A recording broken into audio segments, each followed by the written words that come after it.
All right, let me know if you don't see anything, please. No? So hi, everyone. I'm Giuseppe Infusini. I'm one of the co-founders at Mass Dynamics. So first of all, I wanted to give a quick shout out to the organizers for making a quick shift to the virtual session. So thanks. Before I introduce Joel, I just wanted to share a bit of the story. As an analytical chemist in academia, I've been supporting collaborators to leverage mass spectrometry in their research throughout my entire career.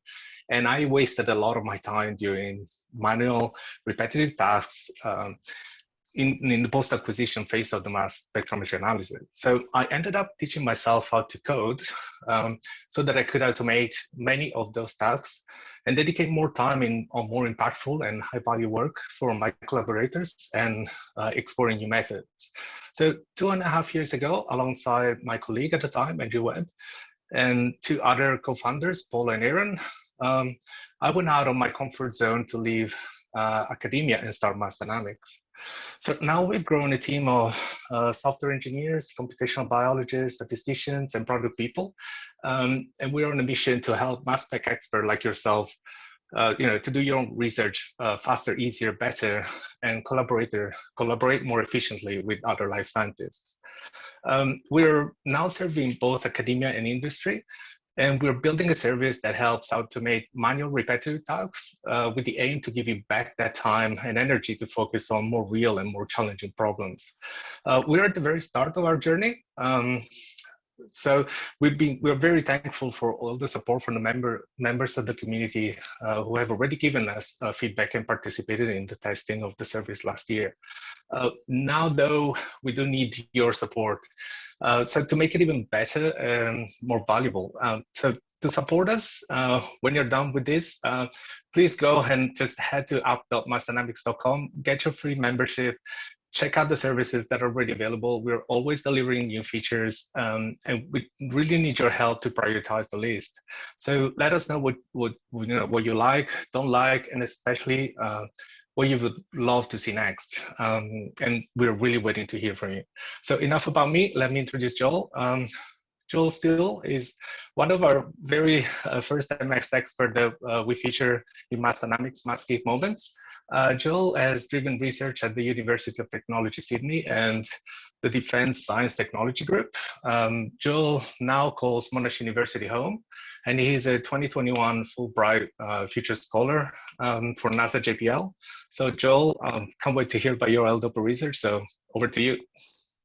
Thanks, Giuseppe, and thanks everyone for letting me present this. One second, get the share screen up. We have that one. Share. Can you see that one? Yep, all good. So, alrighty. So my name is Joel Steele, as we've already covered. I'm going to cover part of my thesis topic, which was investigating the effects of levodopa on neuronal cells. As it's been introduced, I'm a research fellow at the Monash Proteomics Metabolomics facility. I'm also still a PhD candidate at the University of Technology, Sydney, and I'm a Fulbright Scholar going to NASA-JPL once the borders open up. So, over to my research. My research centers around Parkinson's disease. Parkinson's disease is characterized by the death of dopaminergic neurons in the substantia nigra of those patients. This leads to the inability to produce dopamine.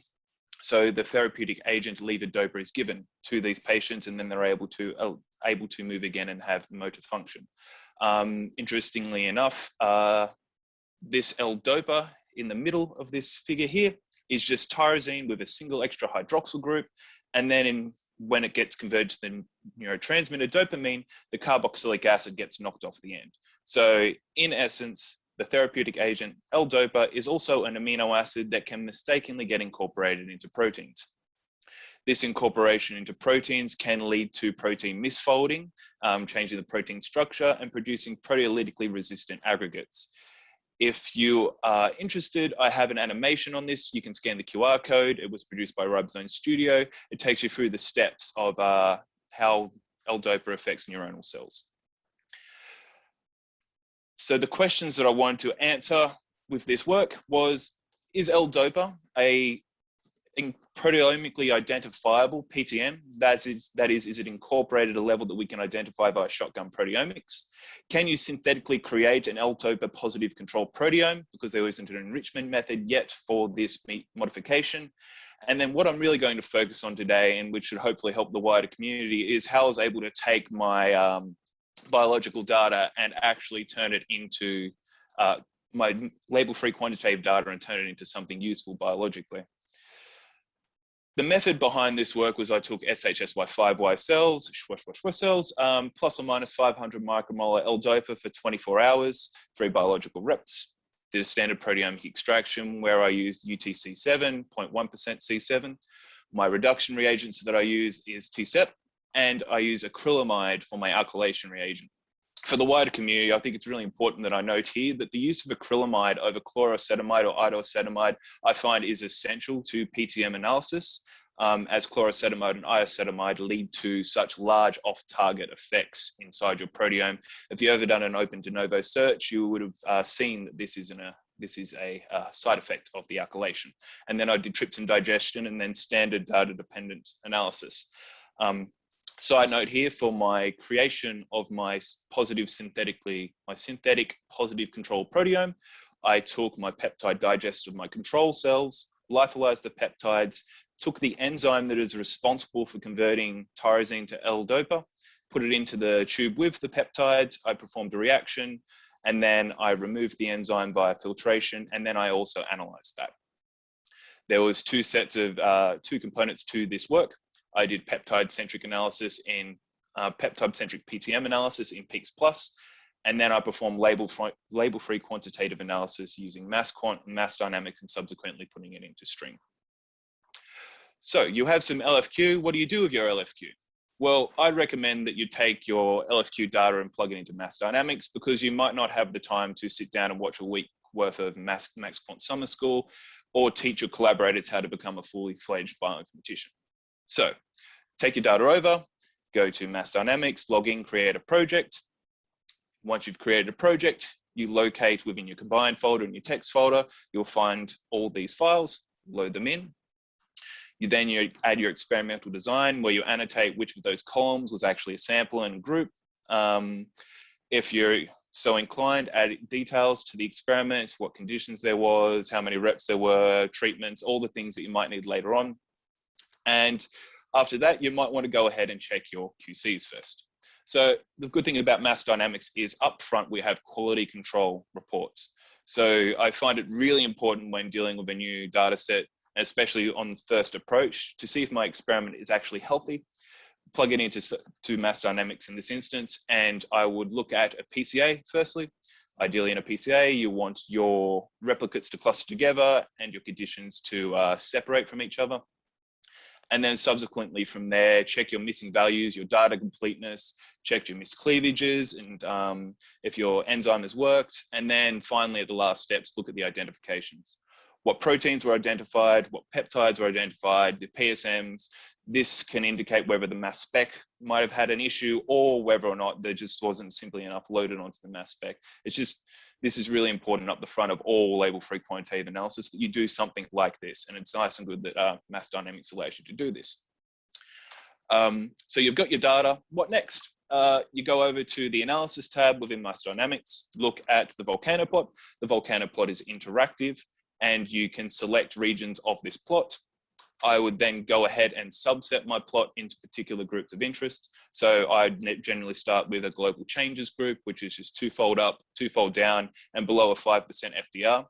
And that might be enough for the start. I will then go ahead and subset it into further groups. As you can see here, I do those that are twofold down, twofold up. And then if I have really highly changing proteins, I'll subset them as well, fourfold up, fourfold down, etc.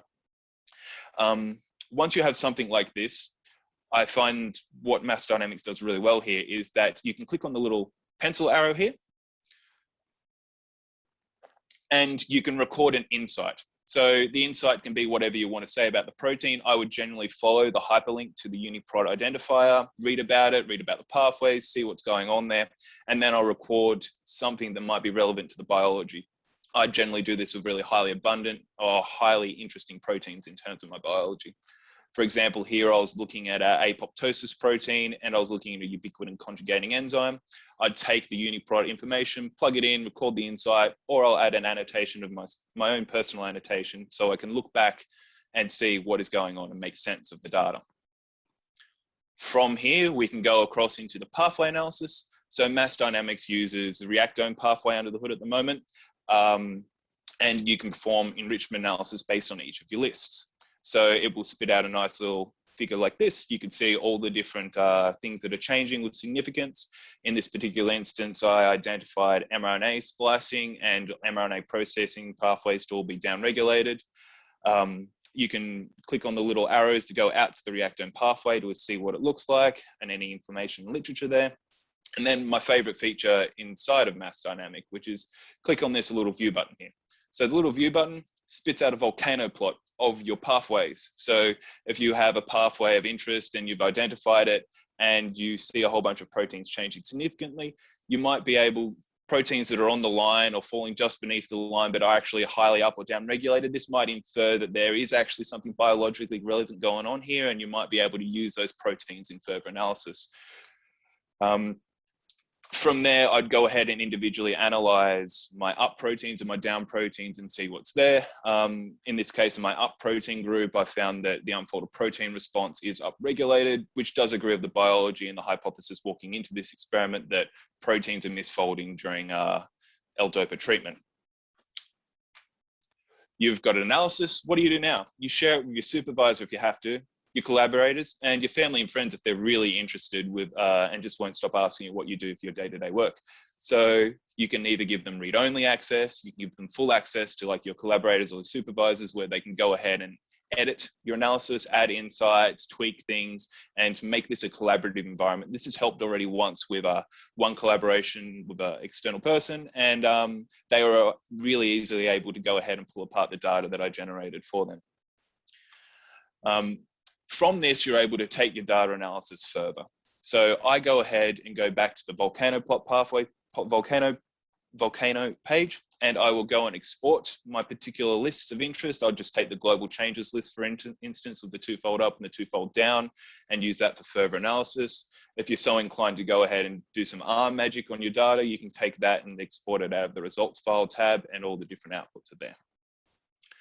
From this, as my standard go-to is using String as the first port of call, because String is such a large database of so many different gene ontology sources and resources related to proteins. So I would take, for example, my up list, and this is my up list, and I would investigate what is going on there. If there was a PTM pathway changing, if there was PubMeds associated to the proteins of interest. And I could do this iteratively until I've answered all the questions that I have for myself. So what I was able to do by using Mass Dynamics workflow was that I was able to quickly orientate myself on the biological analysis and see where I was going. Initially, at the outset of this experiment, I wasn't intending on performing the label-free quantitative analysis. This was just a secondary aim at the end. It was really quick to do. I was able to QC the health of my experiment really quickly. I discovered a decrease in the pathways of mRNA processing and an increase in the pathways involved in the unfolded protein response. Was able to share my insights with my collaborators so that way I can send it off and they could have a play. I took the data further from where it is. Side note here is that the analysis that I did further after taking the data and putting it into String, those might be coming online in Mass Dynamics, and I was able to publish into a nice paper. Within the paper, I also included a link to my data analysis. So if somebody goes ahead and looks at my paper, they can instantaneously click on the link, it takes them to the project, and they can see what the analysis, what analysis I did, and they can have a look at the data. The other results I'll mention on this biology, I successfully trialed a conversion of tyrosine residues to L-DOPA. I did this on a peptide I had synthesized, a mitochondrial protein,